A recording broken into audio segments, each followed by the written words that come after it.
He has his championship, and the Rock are NLL champions.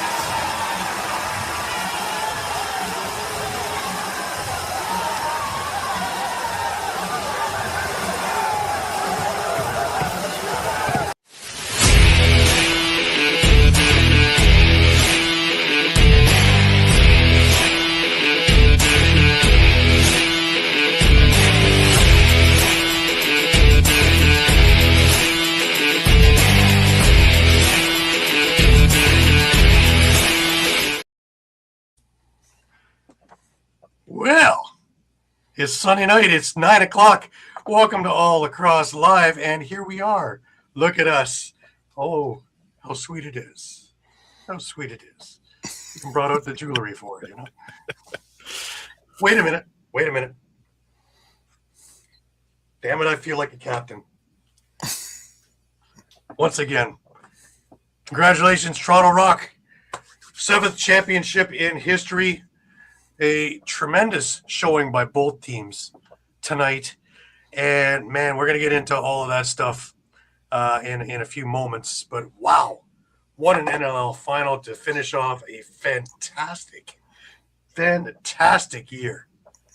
But before we get rolling, I'd like to point out that you've been wearing that captain's hat for longer than it took for Ronda Rousey to submit Gina Carano last night in that fight.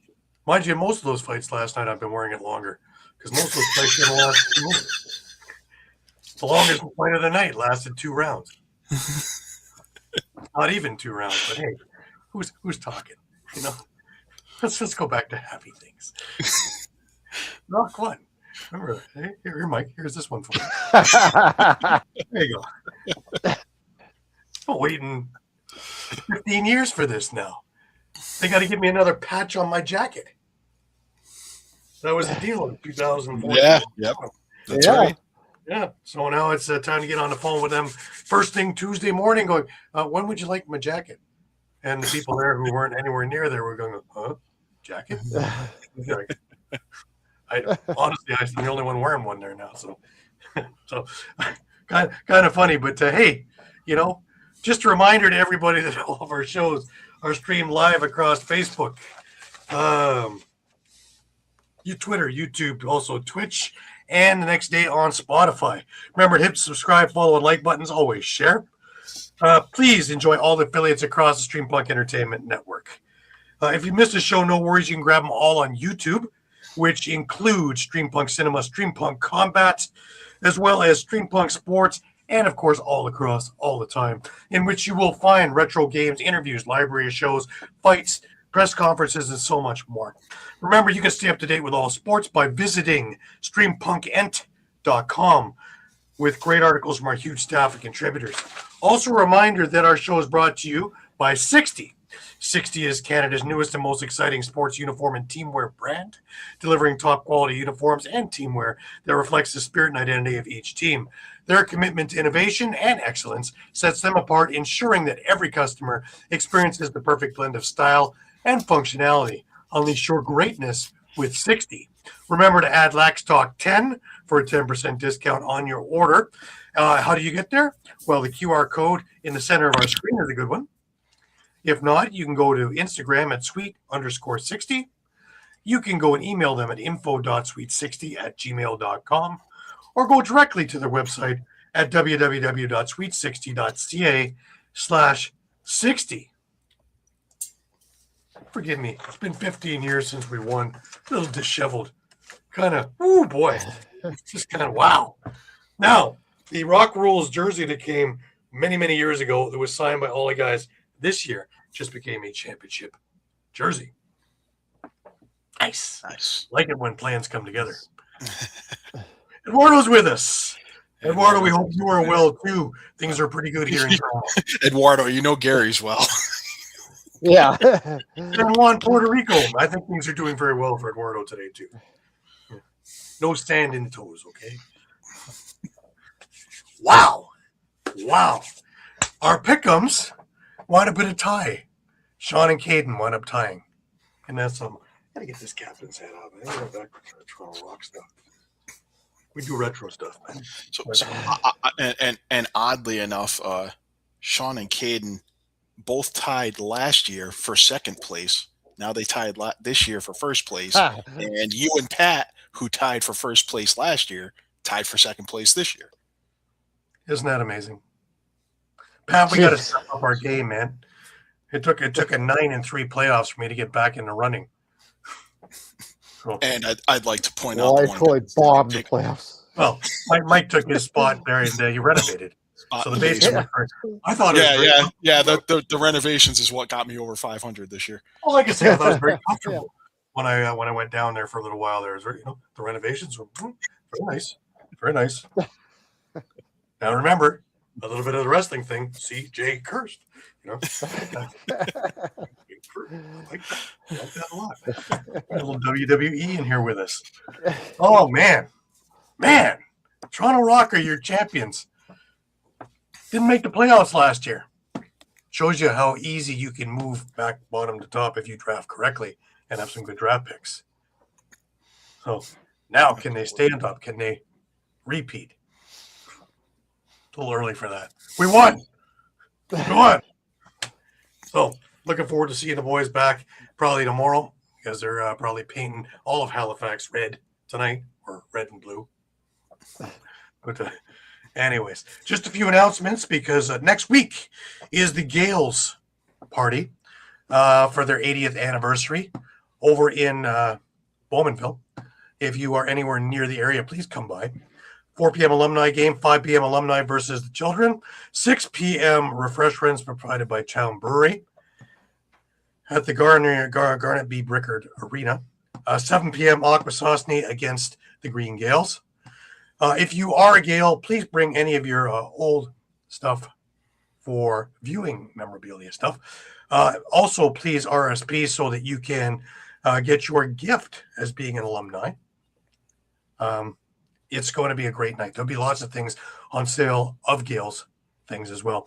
I also heard that the Gales are going to be returning to the Rubeski tournament. They didn't have a team there this year, but they are going to be returning to Rubeski next year. So look out. They will be coming. And while we're in that part of the province, the following week is Lacrosse Day for our champions, May 30th, up at Peterborough at the Memorial Center. Beginning at 9 in the morning, members of Lacrosse Peterborough. 4:30, Legends of Lacrosse. That's always fun to have that game. And then the thing that you don't want to miss at Sticks across the street from Memorial at 7 p.m. is Storytime by the Legends. Free admission, donations are appreciated. You can't beat the price, guys. Also a reminder that Paralacrosse, the launch day is June 5th over in Scarborough in Variety Village, 3701 Danforth Avenue in Scarborough. If you are available from 2 to 7, it will be there. So please give them a little bit of support. Everybody's welcome to register if you can. And if not, go over and watch them and support them. Fantastic. Well, like I said, the Toronto Rock won, amazingly enough. But it didn't come easy. Friday night, the Rock found themselves down 9-5 at the half and really were, beaten around for most of that first half. In fact, the way I put it to people around me and the way I put it to you guys, if I remember right, was that Halifax was playing playoff ball while Toronto was playing regular season ball because the referees' whistles were in their pockets, short of a decapitation. And adjustments, which Toronto is not known for, well, they made all the adjustments in the second half, outscoring Halifax 8-2, taking it to them entirely in the second half. The only 2 goals were both Cody Jamieson goals. One was on a power play. One was even strength. But that was it for their offense. And Toronto just flipped the script altogether. And they came away with a 13-11 victory that night. Of note, Sam English continues this unbelievable run with just a fantastic game on both sides of the ball. But all of the Toronto Rock defense have to be commended on what they were doing from the halfway point of game 1 through the end of game 2. Because if you want to see a frustrated bunch, take a look at the offense for Halifax. They just couldn't get anything generated in either of the games from the midway point of the first game onward. We come into this game, and this one was more of a heart stopper through the first half of 2 goals up for Toronto, tied Halifax. Another goal up, tied. Halifax goes up, Toronto comes back, goes up by a couple, 8-6 at the half. Then the defenses step up. Only 2 goals were scored, 1 per side in the third quarter, and Halifax was shut out in the fourth quarter with 3 big goals later on in the second half in the fourth quarter. First, from J. Kirst with an absolute laser beam from the opposite side that caught the short side, followed by Chris Boucher with an absolutely highlight reel dive across the crease. And Latrell Harris just with the dagger empty net goal to seal the deal. And Toronto is the champion. Thoughts, guys? Shawn, let's start with you. I kind of look things with Halifax and in game 2 here. I saw too many mistakes, too many turnovers. And quite frankly, if it wasn't for Warren Hill in this one, I mean, he was a brick wall throughout that game. Absolutely. And I mean, I don't take anything away from Nick Rose. He played excellent as well, but he saw the shots he needed to see, where Hill had to almost literally have to stand on his head on this one. And if it wasn't for him, this would have been ugly, ugly, ugly, because Halifax just looked like that 8th ranked team in this game too, as far as I was concerned. Right. Well, taking a look at, I mentioned the Rock rookies. Every one of them scored. No one else had a hat trick.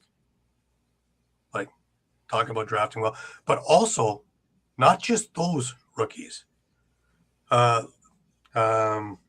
Lucas Raquel, he got a goal. His first one ever. What a time to do that. Hugh Kelleher was on fire in this game. Everybody ramped up their game. If anybody had any doubt about this team, well, character wins cups. I don't know how many times I've said that over the years. And you just saw a team full of character. And the way they played defense and shut everything down, let alone a couple of goals that were disallowed, with toenails on the crease. Man, they were close. But, I thought the refs did a fantastic job in this game. I thought the 3 of them didn't impede on play, but they did call things that needed to get called. I was a little iffy on the first game of things, not getting called, because basically you had to commit a felony before you were going to get a call. And things got really rough, including that little brouhaha at the end, sending messages for game 2. But I thought absolutely the reffing in the NLL over this finals series overall was spectacular. And I can't take anything away from any one of them. I thought they were fantastic, and the crews put together were literally the best of the best. Mike, thoughts on this from you? Yeah, I'll echo Shawn's comments. I mean, that's what stood out most to me was just careless play by Halifax. I mean, it's only 6 penalty minutes. They were 2 for 2 on the power play. So you're thinking, okay, hey, they're finally playing disciplined, and then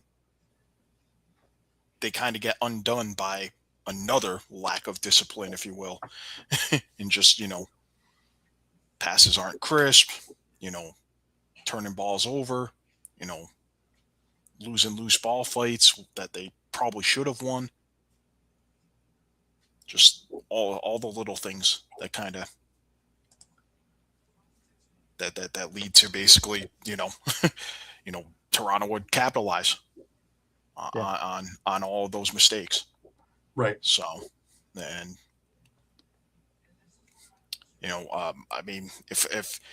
if there's any concern now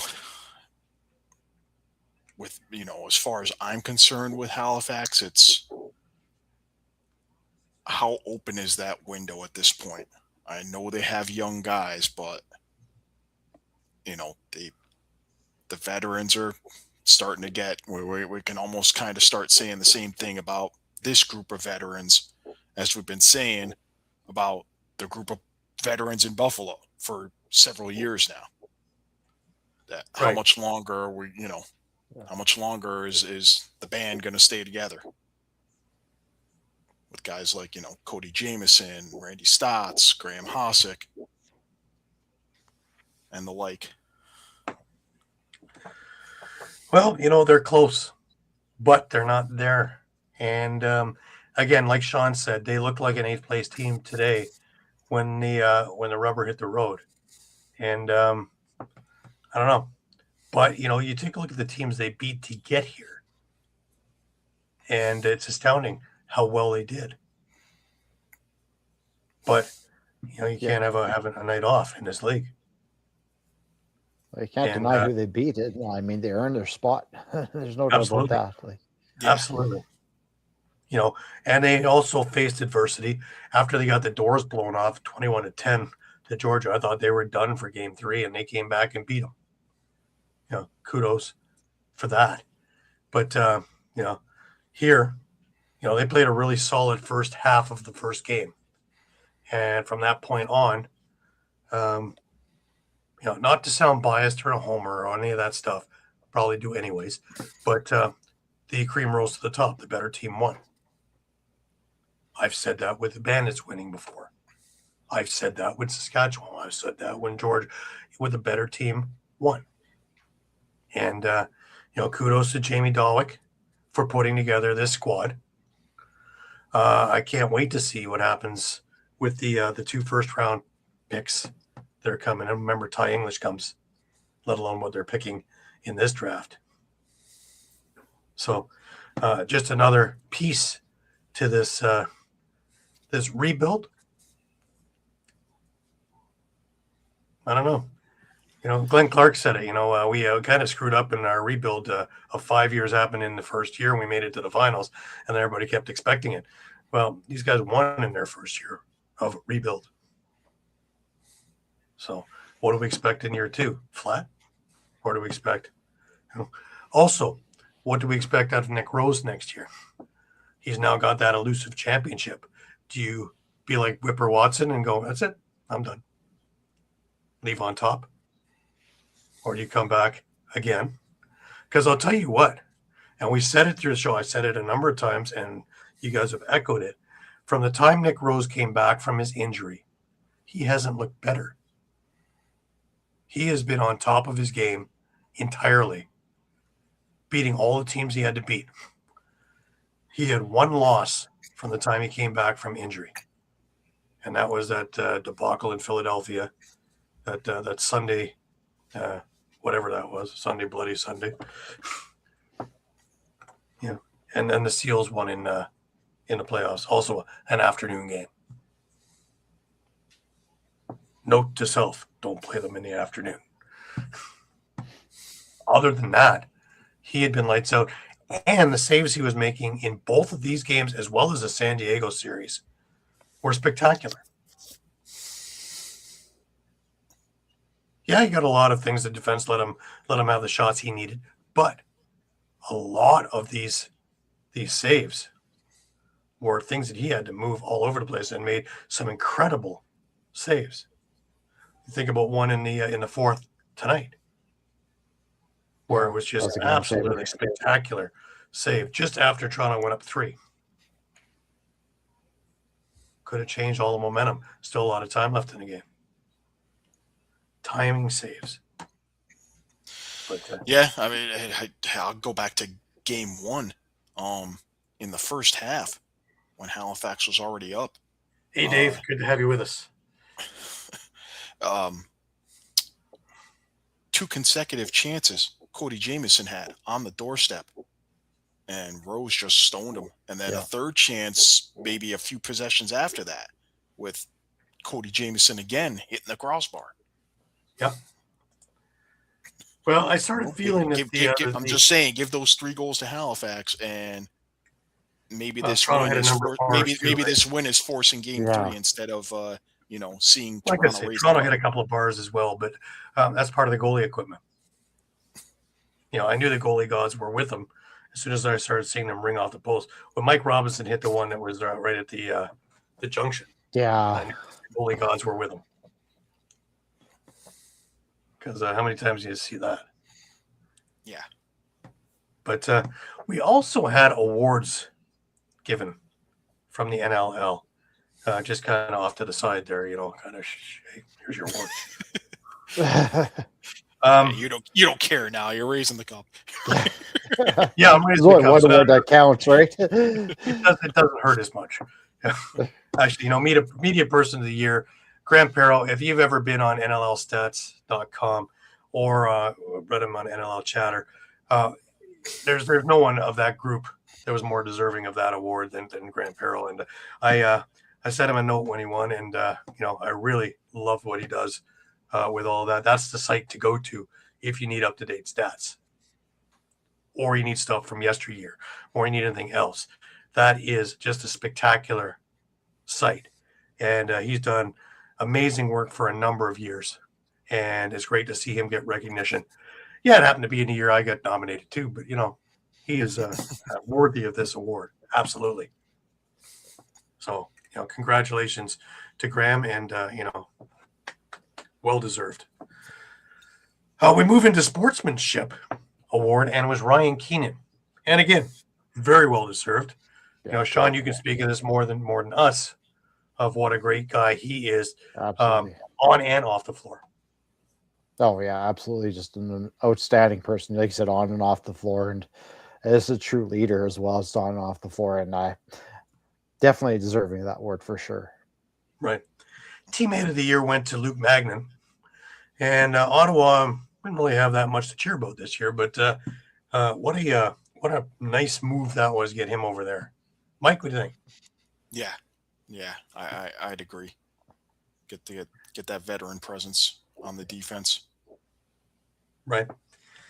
Now, executive of the year, I actually myself, I voted for Steve Dietrich, just from what Buffalo did with all the moves to bring him from basically being a seller to actually vying for, and a number of us believing that they would maybe had that outside chance to four-peat. And Jonah Haas of the Las Vegas Desert Dogs won executive of the year. And looking at how that team came from where they were to where they are, I agree that it is there, but it's now to see what they do from here. Right. But he definitely was able to, spearhead what was going on, and with work with Sean Williams and see what was going on, and move the team much further to where they need to be. I love this one. General Manager of the Year was Brad Self. And, man, if you looked at the Mammoth this year, unreal for the majority of this year. Of course, until he got upset in the playoffs. Mike, what do you think? Yeah, and making the move for Jack Hanna. Sorry, Mike. Sorry, Sean, you're right. Yeah, absolutely. Yeah, absolutely. No, that and the trade for Andrew Q. Yeah. So, but that works part and parcel with Coach of the Year that went to Pat Coyle. And I really nobody feared a team more than the Colorado Mammoth during the year. Even when they hit their little bit of a sputter, they still were on the verge of doing something crazy. But, when they were on that 7-game win streak, they were just white hot.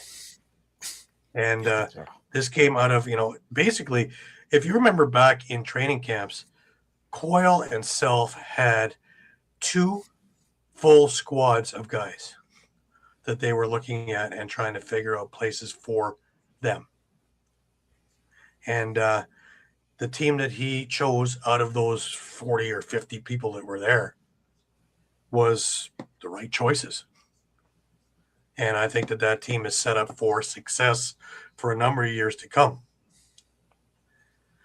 We move into the yawn of the awards, and that's goaltender of the year. Who didn't pick Brett Dobson? The man had under an 8 goals against average for the year.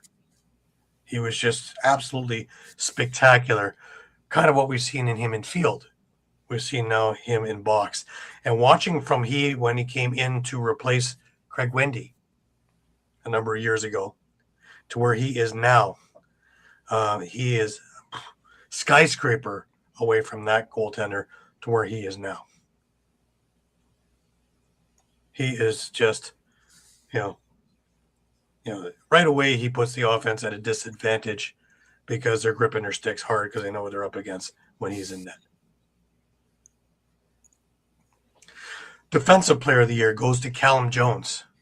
Now, remember last summer we were talking, wondering if he's coming back with the injury he sustained in MSL play. And not only did he come back, but he came back and was spectacular on the Black Bears defense. Shawn, what do you think? Yeah, no, I have no arguments with that one. He had an outstanding year for sure. Right. Mike? I feel sorry for Brad Cree. This is like the fourth or fifth time he's been a finalist and has lost out. I don't think he's hurting too badly right a couple to his teammates, but yeah, certainly hoisting the cup is it's a remedy for a lot of things. Yep. Now, transition of the player of the year is Zach Currier, and if anybody watched the Toronto-San Diego semifinal, Zach Currier was in on everything, whether it be a defensive play, an offensive play. He was in there as much as Wes Berg was. And a big, big reason why San Diego was able to make that push along the way to get into the playoffs and actually make some noise. Mike? Yeah, I mean he's the ultimate. I think he's the ultimate Swiss Army knife in the league, if you will. I mean, he can do everything. Yeah. That's why I find this one choice interesting. Yeah, that's why I find this one interesting is just because he played a lot out with the front door this year. It's true, but it's kind of that reverse transition more. Well, you always have one of those guys. Challen Rogers does that in Toronto. Courier over there. Kostiuk would be the closest I've seen with Halifax to be able to do it on both sides and do it well. So, and of course, our offensive player of the year, Keegan Ball. What didn't he accomplish this year? Shawn? He took a big step forward, like big step forward. And I think that's something Vancouver really needed. And the numbers he put out this year were ridiculous and well-deserving. Right. Rookie of the year. Do you wonder? God, I like that. That's fun.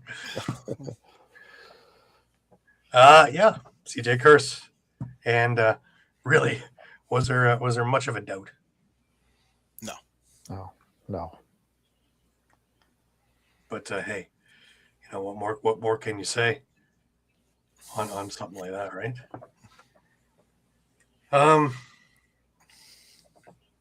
MVP. Mr. Dobson again, yeah? Yeah, second time in 4 years now that goalie has won MVP. So, but both times I think they've been well deserved. Yeah. Well, Absolutely. And really, when you take a look at how much he meant to that team, we need not go any further than that first game against Buffalo when they stuffed him in the box for 5 minutes and things went haywire. Yep. And then the rest of the season, nobody could get by him. But then we look at the all-rookie team. And, the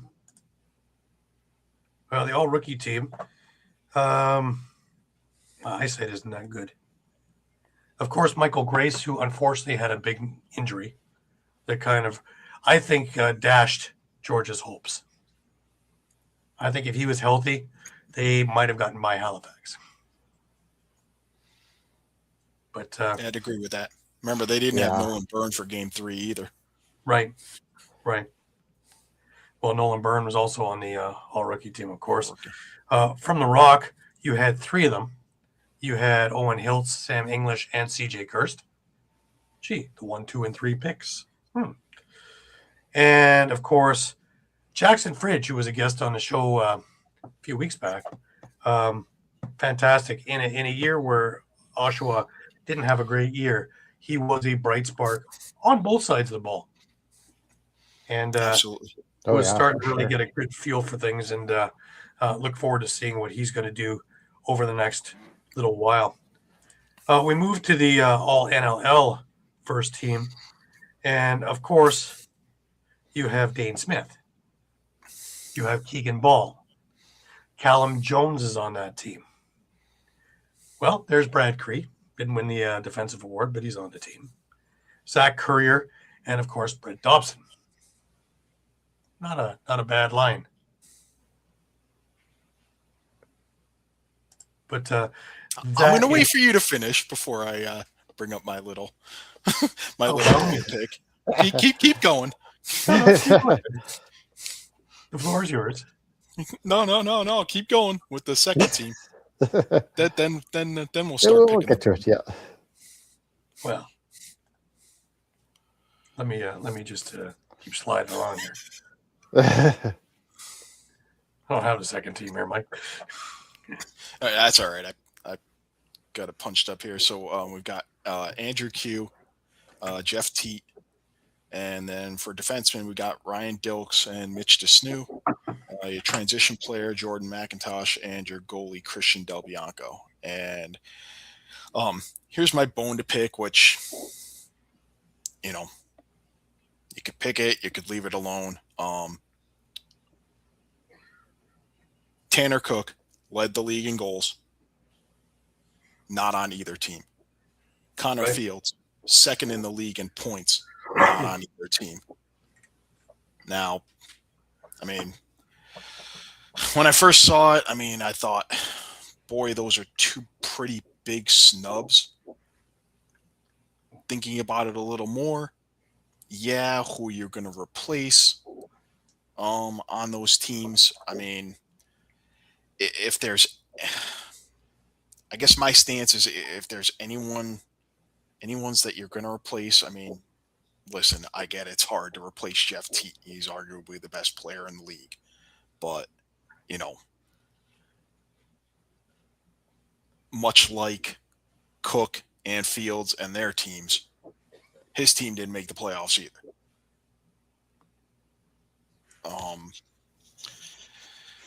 Dean Smith, it's tough to swap him out, considering he was in the running for Offensive Player of the Year. He was in the running for MVP. And, let's face it, he pretty much carried the Bandits from that spot where they were 4-6, to the playoffs. He was kind of the one constant out of everyone on that team through the second half of the season. Yeah. I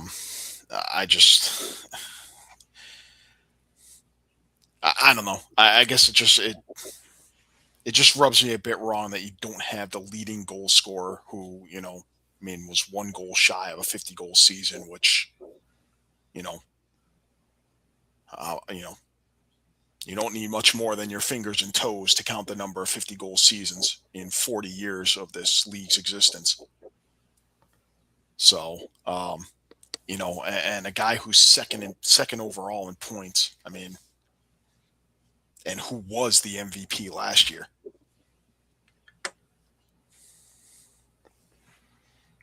And I'm not looking necessarily for a remedy to this, but it's oof. And I see, Mike, I see that. I don't buy anyone saying the excuse they're not a playoff team, because Callum Jones is there, right? He's was not a playoff team, but I guess where I'm sitting is, who do you take off? There's just so much talent in this league. And I look at kind of like Dane Smith too, just because, yes, he maybe did, put Buffalo on his back during that streak. But I don't know if he's still that dominant player that he once was. Right. Yeah, it is odd because I mean, I won't fully agree with that point, but I can see where that comes from because it almost feels like it was a significantly down year for him when it really wasn't. But it just has that feel to it, maybe because, despite the win streak and everything, it just, I don't know.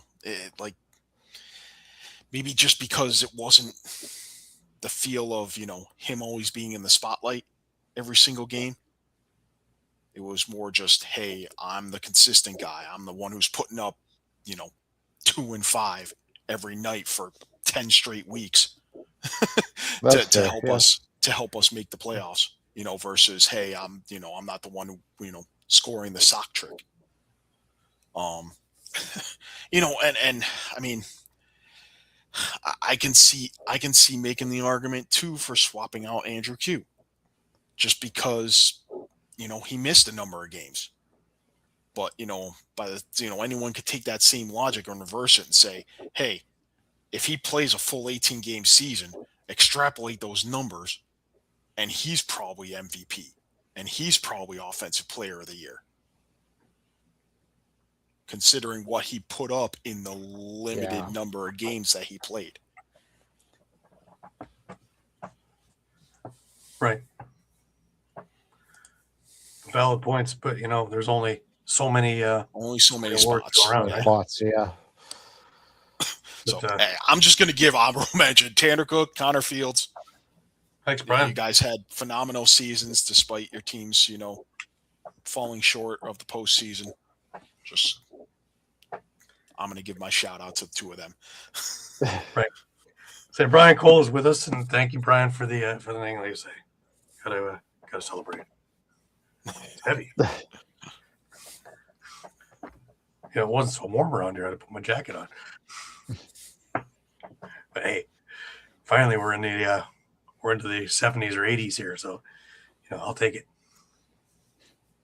Tomorrow is bread and cheese game. Always have to be in shorts for that game up in Six Nations. So, Mike, it's chicken wrap time now, eh? Get the counter out. Let's go. Start the counter. Yeah. We had Six Nations Hamilton yesterday in a game that we only haven't met since the semifinals when Six Nations eliminated Hamilton, and ironically, a move that was made earlier in the week, where Braden Saris was picked up for a year by Six Nations Rivermen for a cash consideration for the year, and then he'll go back to Brooklyn. But he played a big role in Six Nations coming from behind to beat Hamilton 9-8. So right away, a deal that pays dividends. Brian, you can get Molson anywhere, man. Yeah, bring us some IPAs from here. Get some real beer. Never mind this nonsense of every generic beer. I can give you an empty can, and you wouldn't know a Budweiser from a Canadian from a Blue. It wouldn't make a difference. Now, going to give me a Yingling. Don't bring me up a case. That's fine. Anyways, I digress. But yeah, we only have 2 games in the OSL this week, and Ross Hill's got the winning goal for the Rivermen in that victory. Jake McNabb had a huge day for Owen Sound, beating Belleville on Saturday afternoon. He scored 4 as Owen Sound beat Belleville up in Owen Sound 8-5. And what more can I say about that? It was actually 5-5 after 2 periods. And stifling defense and searing offense is what won the game for Owen Sound. Again, McNabb, Connor Moran, he had 5 points in the game, a goal and 4 assists. And he wound up given the insurance marker in the third, finishing a Jordan Caskanet pass. And then Tyson Morrison with the dagger, and 8-5 was the final. Just to take a look at the standings to this point after week 3, Six Nations is up there at 3 wins, no losses. Brooklyn 2 wins, no losses. Owen Sound 2 wins and 1 loss. Hamilton 1-1. Collingwood's only played 1 game; they've lost.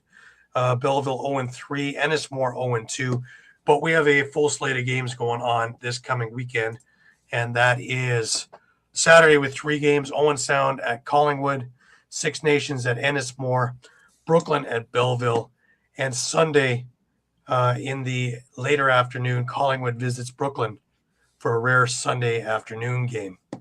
So lots of things going on in the OSL.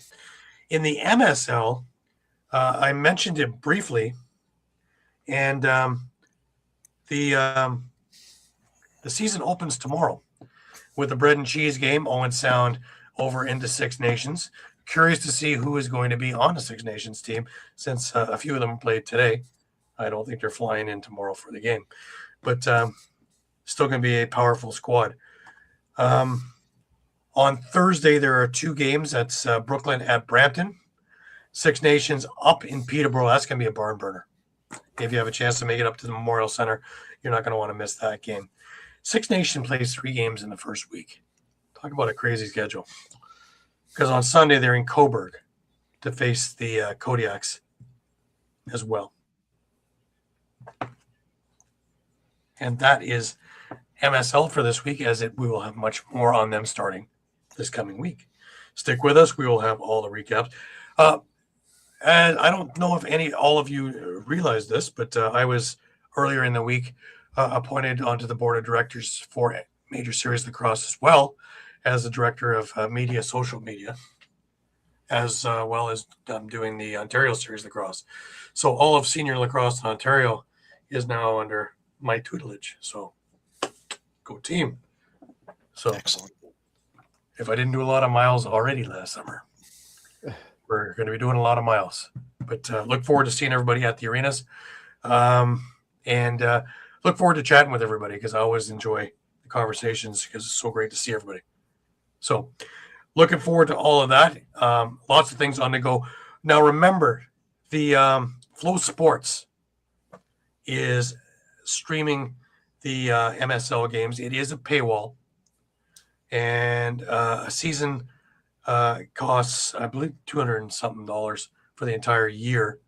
Now, you can do it month by month, which is $40 US plus taxes.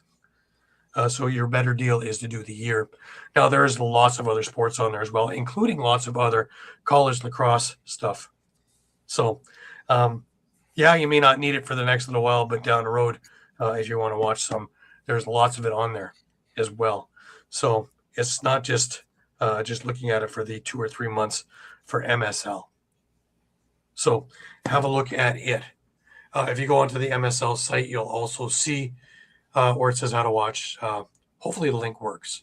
I'm hearing it goes you to the MSL YouTube page, but hey, cut and paste it. It will work. I tried it earlier.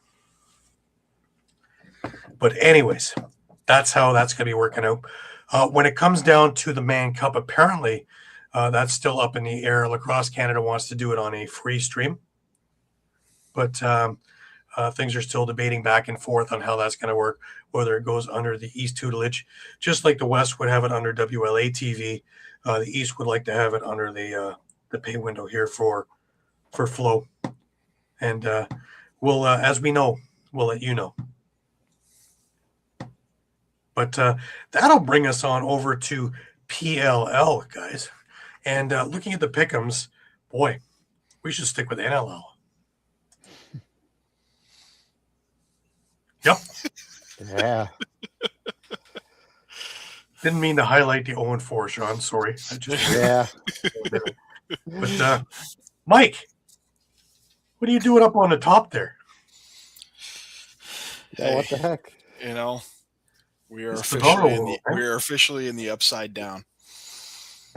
Well, yeah. 3 of us are tied for second or last, depending on how you want to look at it. With sub 500 records, something we never did in the NLL. Just goes to show you, eh? But hey, what can you say? Well, Mike, start us off with some of this wonderful, wonderful PLL stuff. Oh, all right. Actually, Shawn, Shawn, were you the first game? I was going to say, you want to start with my game, the first one we can. Yeah, might as well. Yeah, so the Mine's easy. yeah, goals sure. Chaos comes away with a 14-10 win over the Cannons, and really it was fourth quarter collapse from Boston that really kind of cost them in this one. Honestly, Carolina was up 5-1 early in the second quarter, but then a big 2-point goal from Jeff Trainer kind of really put them back in the game. They were trailing 7-6 after 2.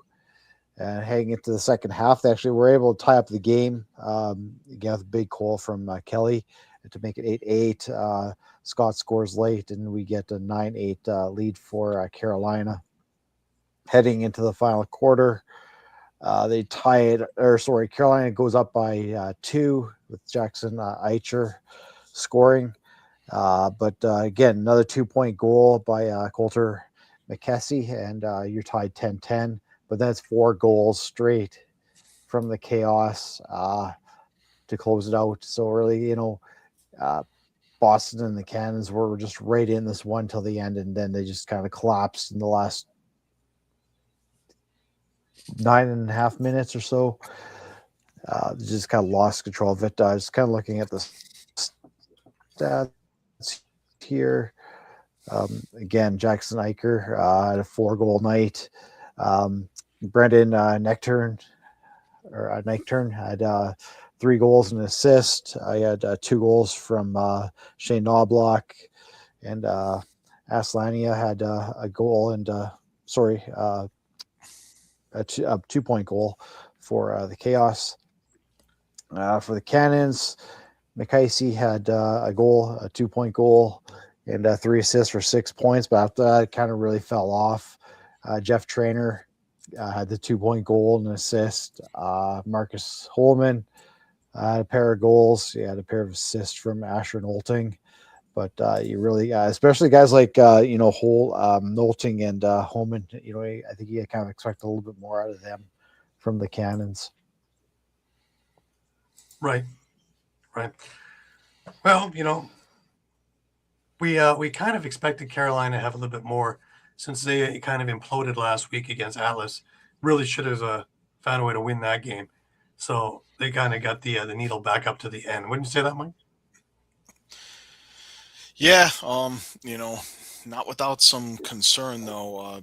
Blaze Reardon played the first half in net, and then Austin Kaut took over in the second half, and sounded like Blaze had some sort of injury to his hand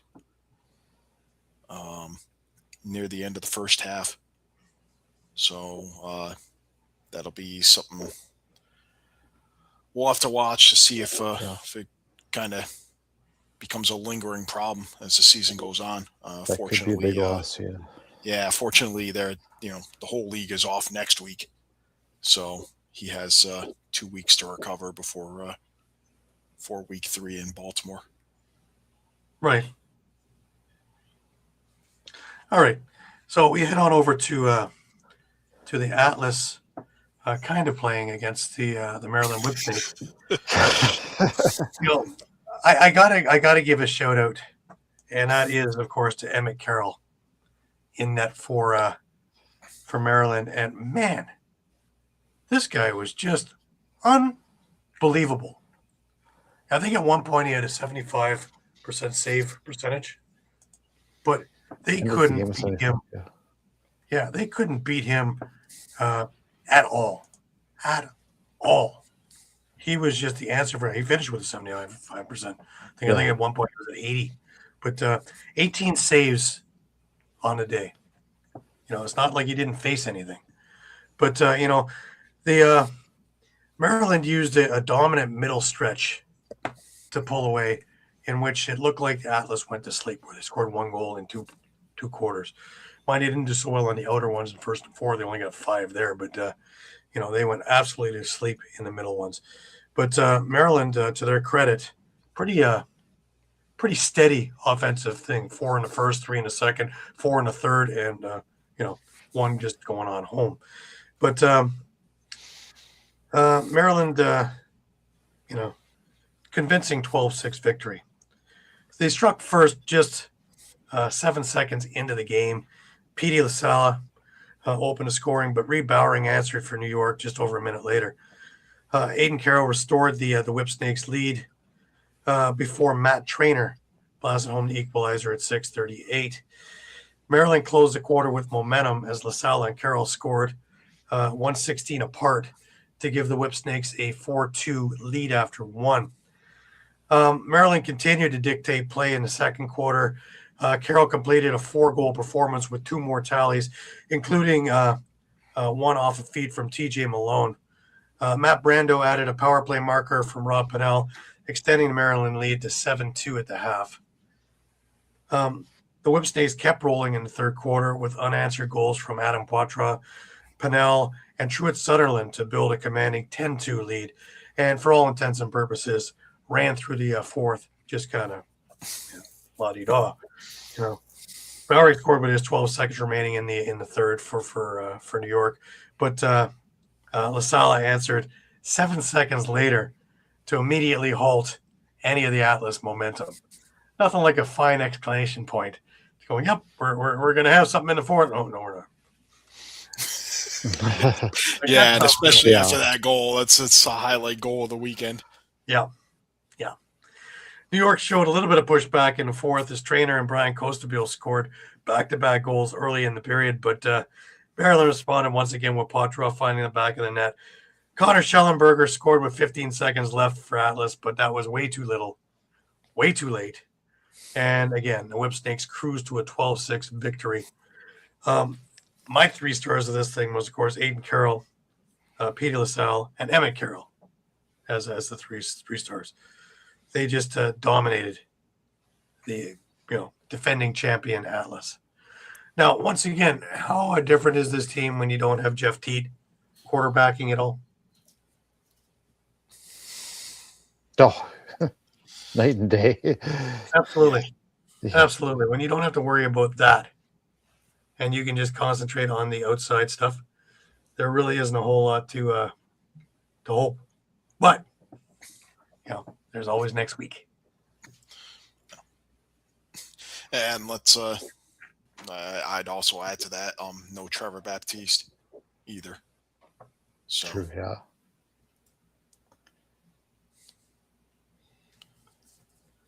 That's true. He'll be back next week too. So 2 weeks from now. 2 weeks. Right. All right, Mike. That brings us in 2 weeks. Let's hope.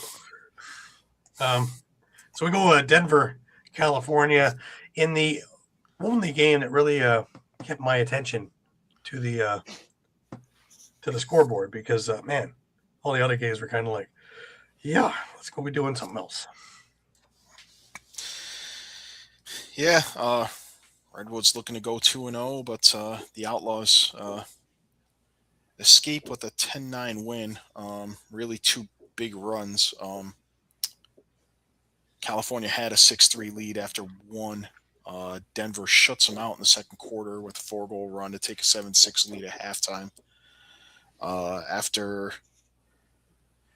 Braden Maye scores a second to open the second half and tie the game at 7, the Outlaws go on another 3-goal run and then hang on in the fourth as they get blanked. And we'll get to more of those fourth quarter woes soon, league wide so far this season. For Redwoods, Maye had a hat trick. Aiden Denenza with a pair of goals. You had Andrew McAdory, Chris Merle, Josh Balkersell each had a goal. Mikey Bame, a goal and 2 assists. Dylan Malloy held to just 2 assists. Dylan Ward, 15 saves for the Redwoods in net. On the Outlaws side, you had 4 different players scoring 2 goals. Jared Bernhardt, Logan Wisnauskas, Justin Anderson all had 2 goals and an assist. Zach Geddes had 2 goals. He had a goal from face-off specialist Luke Weirman and Jonathan Donville as well. Brendan O'Neill held to just 2 assists, and Graham Bundy held without a point in this game. Logan McNaney, 15 saves. Both teams are 1-1 now. But getting into that fourth quarter woe before we get to the last game. Been through 2 weeks now, and 16 possible chances for a team to score 1 goal or less in the fourth quarter, and we are at a 50% rate right now. We've had 8 instances out of 16 of a team scoring 1 or less goals in the fourth quarter. So it was we thought that trend was bad last year. Right now it's looking even worse. And we'll add that some of these games, some of these instances were both teams scoring 1 or less goals in the fourth quarter in the same game. So we do have 1, 2, 3. We have 5 out of 8 of those instances. The team that struggled in the fourth still managed to win. So that's an interesting trend as well. Yeah. Most certainly. Well, yeah, it's funny, eh, Mike? You mentioned it. Everybody's 1-1 now, eh? After week 1. Yeah. Talk about parity. Every single team. And that includes Pat's Philadelphia Water Dogs. Well, you see, I was hoping Pat was going to make it on the show because you can watch the hairline actually turn around. You just like a half by the time he's done. But well, I'm going to chalk that up to Pat's not here because he's trying to find himself 11 lacrosse players in his neighborhood. Similar to finding 11 soccer players in his neighborhood to take on the Union. I have a thought. Maybe we'll put the Union on lacrosse sticks and we're going to put some soccer balls with the Water Dogs.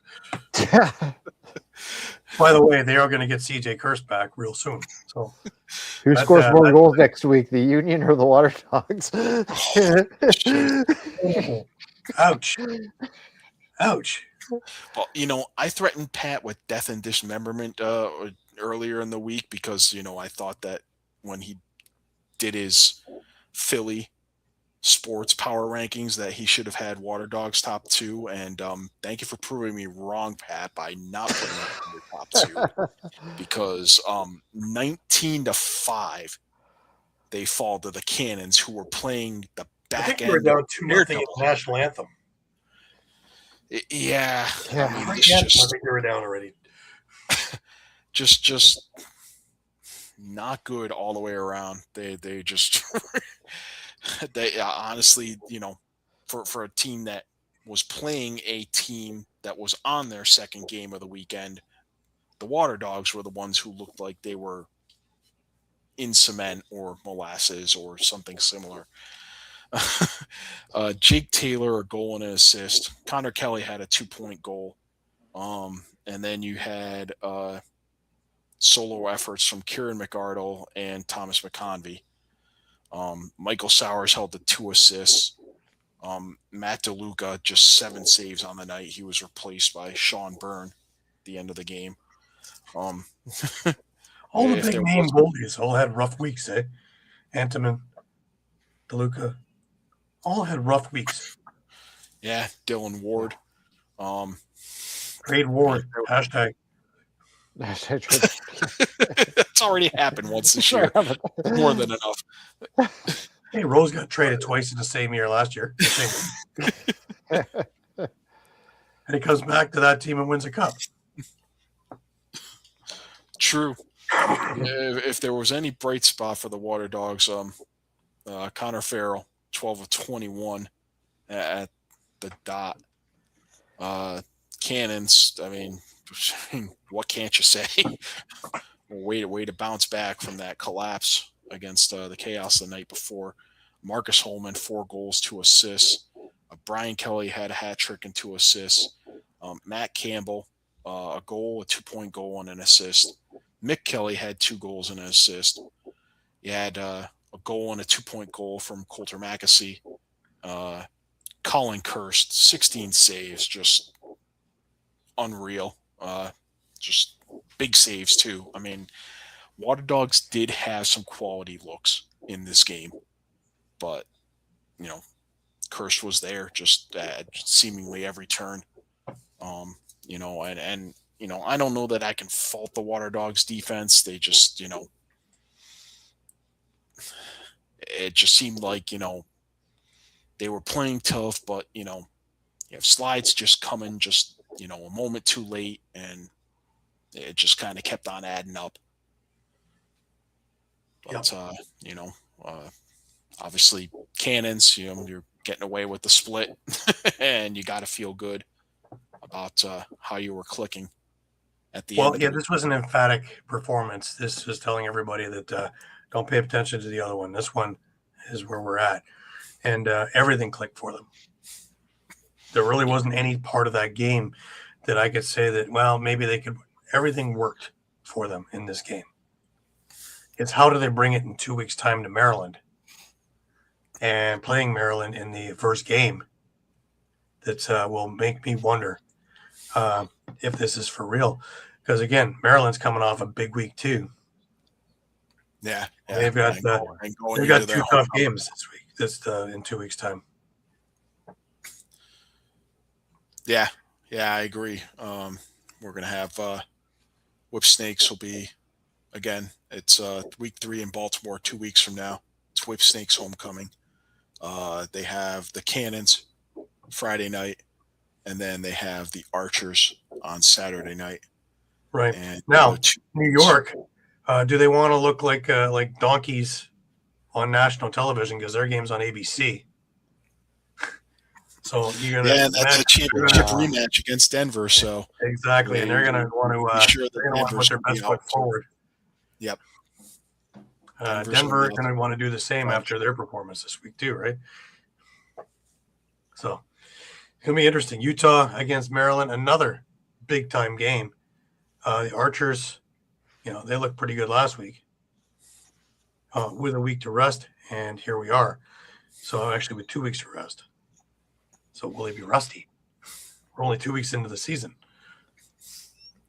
Yeah, but the difference is Archers might get some guy named Brett Dobson back. That's a big part. That's huge. Yeah. I heard he won a couple of awards earlier, but not sure. Rumors. Yeah. We're talking PLL, so we can't talk about that. So. Oh, that's right. Yeah. That's right. Well, but we can certainly talk about him being a 2-time PLL Finals MVP. Oh yeah. Yep. Last I checked, that carried some weight. Now, we have Carolina, who looked great this week, against Philadelphia, who looked like they didn't show up this week.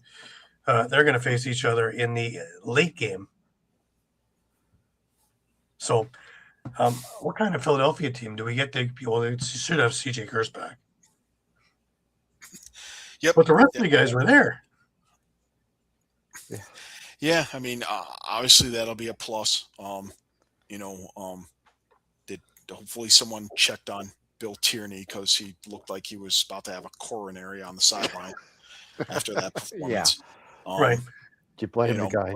Yeah. If he's back to 100%, there's no reason the rest of the guys shouldn't be at 100% and ready to go. Right. So, I mean, one thing I guess I would point out, how much this really affected how they played or not, I don't know, but they were without Dylan Hess and Matt Witcher. So those are 2 pretty significant, guys to go down for a Water Dogs team that needs to be pretty precise on their defense, especially. Well, it's funny because all the stuff that Pat was gloating about last week, they didn't bother doing it all this week. Yeah, Yeah, I mean, it did seem to fly out the window, but They saw Pat Happy, and they just started. Oh, can't have that, man. Pat Happy. Yeah, I mean, I feel like this can be, just as much of a wake up call for them. That hey, you can't just let your foot off the gas, just because you won your opener. Well, yeah, there are 11 other games, right? Exactly. So, unless you want to be doing that last weekend shuffle to see if you can get into the playoffs, which most times doesn't work very well, maybe do that earlier. But heck of a week, guys. Heck of a week. And we stick a fork into NLL for 25-26. We start looking towards, again, summer ball. Shawn, there was some Western stuff going on, wasn't there? Yeah. Hold on a second. I gotta get it up here. But yeah, we're looking at a full slate of summer ball going on now. WLA starts up again next week as well. WLA starts right up right away here, and I'm just getting up the Prairie Gold stuff right now here because we did have some junior and senior B going on in Saskatchewan here. So let's get up the standings here because we're a few weeks in here. You cut me a little off guard, sorry, Carrie. But just in the junior B side of things, the new team actually, the Winnipeg Blizzard, are leading the standings right now after 6 games. They're 4-2. They're tied with the Swift Current Wolverines at 4-3. Then you have the Moose Jaw Mustangs at 3-2. Prince Albert Predators are 2-1, and then the Weyburn Razorbacks are 0-5. So they're kind of cruising along there. And in the senior B division, a little bit of a weird schedule going on there because a few teams haven't even played. Well, actually, one team hasn't played yet, and it's, I think, the team everyone's looking forward to, the Standing Buffalo Fighting Sioux, because we know there'll be a few Rush players on that. Plus, Jeff Shatler always brings a nice team going there. But I guess Saskatoon Brewers, again, I don't think it's a big surprise. They're usually the kind of the next competition to the Standing Buffalo. They're 5-0. Their Giant Heat are 2-1. Again, Winnipeg has a new team with their senior B. They're 1-2. Saskatoon SWAT are 0-1. Moose Jaw Mafia, another new team to the league. I really look forward to seeing some of their games this season. They're 0-2, and the Prince Albert Outlaws are also 0-2. And then, as Gary was mentioning, WLA is ramping up here right away here this weekend. Right. Now, Mike, we also had some WLL going on this past weekend, didn't we? Yeah, the inaugural game of the Women's Lacrosse League happened this past weekend. We had the New York Charging defeating the Boston Guards 17-12. First ever regular season goals scored by who else? Charlotte North. She finished with 2 goals and an assist for the Guard. They were led by Rachel Clark, who had 3 goals and an assist. Kenzie Kent, 2 goals, 3 assists. Had Casey Choma and Andy Aldave, each with 2 goals.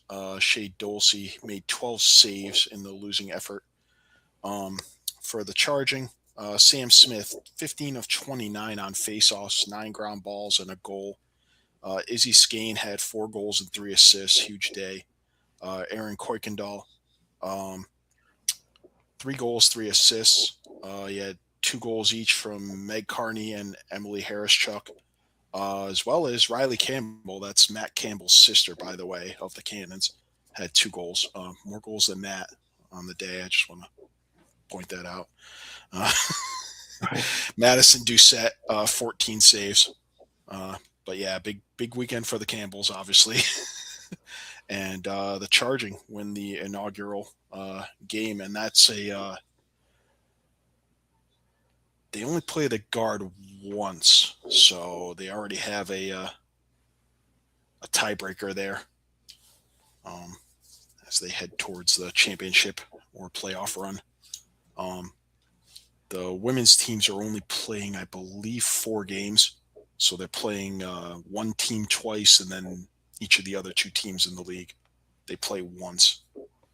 And those are kind of scattered throughout the PLL schedule. So look them up. And some of the games later in the year, I believe, are on linear networks for ESPN. So, including the championship game. Right. Cool. You also had done NCAA, and they're coming up into their big week. Not far away. We had some really barn burner things. Good to see Syracuse back in there, right, Mike? Yeah, 13-11. They beat North Carolina to advance to Final Four. They'll be playing Notre Dame, who beat Johns Hopkins in the quarterfinals 15-9. And then on the other side of the bracket, you had Duke beating Georgetown 16-6 and Princeton beating Penn State 14-10. So Duke and Princeton next Saturday at noon in one game, and Syracuse and Notre Dame 2:30 on Saturday to see who advances to the finals, which will be Monday the 25th. So that's just around the corner next week. Yep. Next Monday.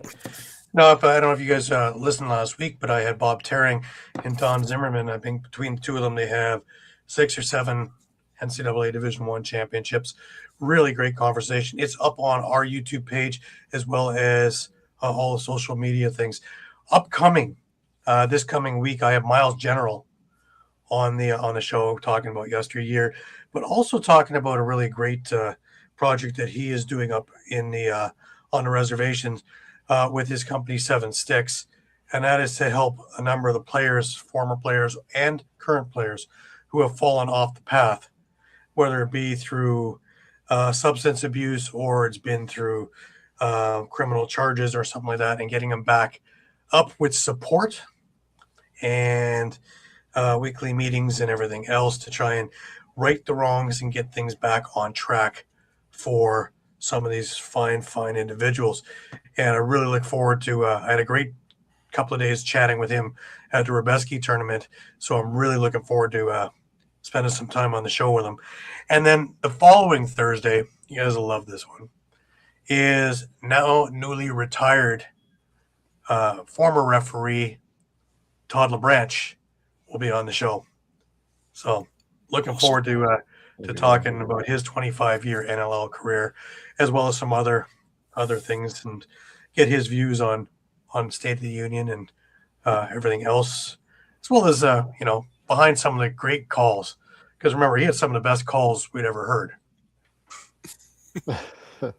or none. Yeah, and characters are also a part of our game, and wouldn't do without that.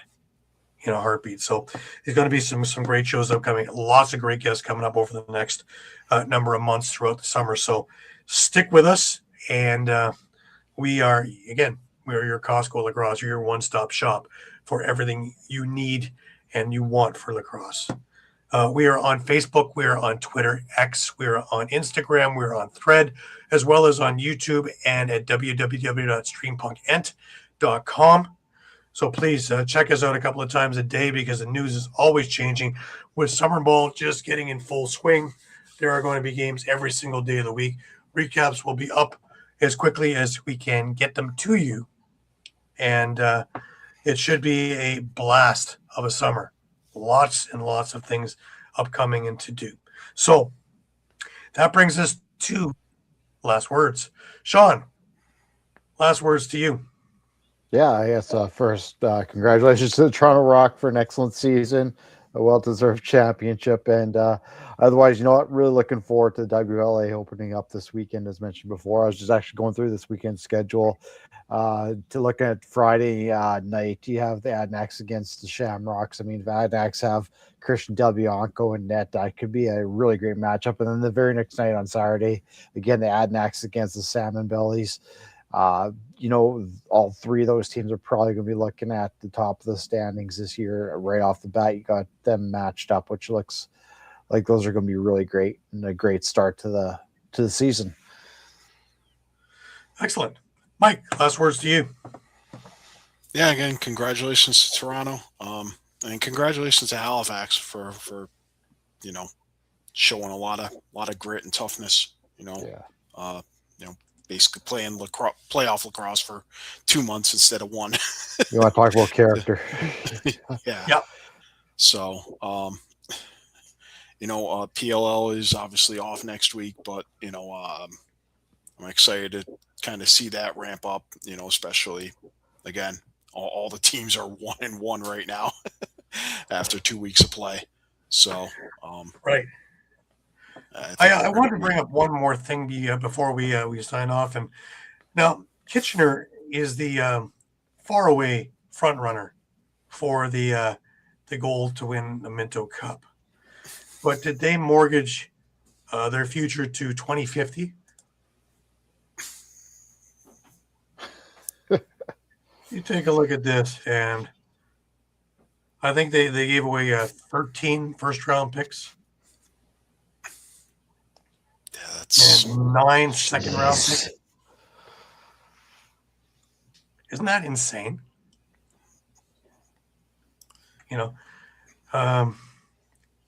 Thank you to Loose Mesh Pod for the graphic. This is unbelievable.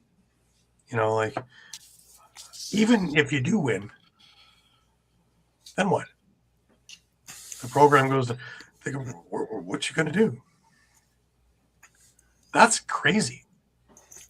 Now, it's possible they had some years where they had multiple first-round picks, so it doesn't look as bad as they would have to. But like 5 first-round picks. They're resting a lot on Shognosh, right? Good goalie. Yeah, it seems. But, wow. That's just wild. And there wasn't even anything listed there for the trade of Owen Orpana from Coquitlam. So it could be more. Isn't that crazy? I hope for Kitchener's even sake. Further, if they don't win the Minto Cup, well, then it'll be a colossal bust, right? Yeah. I was looking at that and my head just went, what the? I know Doug Arthur very well from our days in Brampton together. And, I know he wants to win.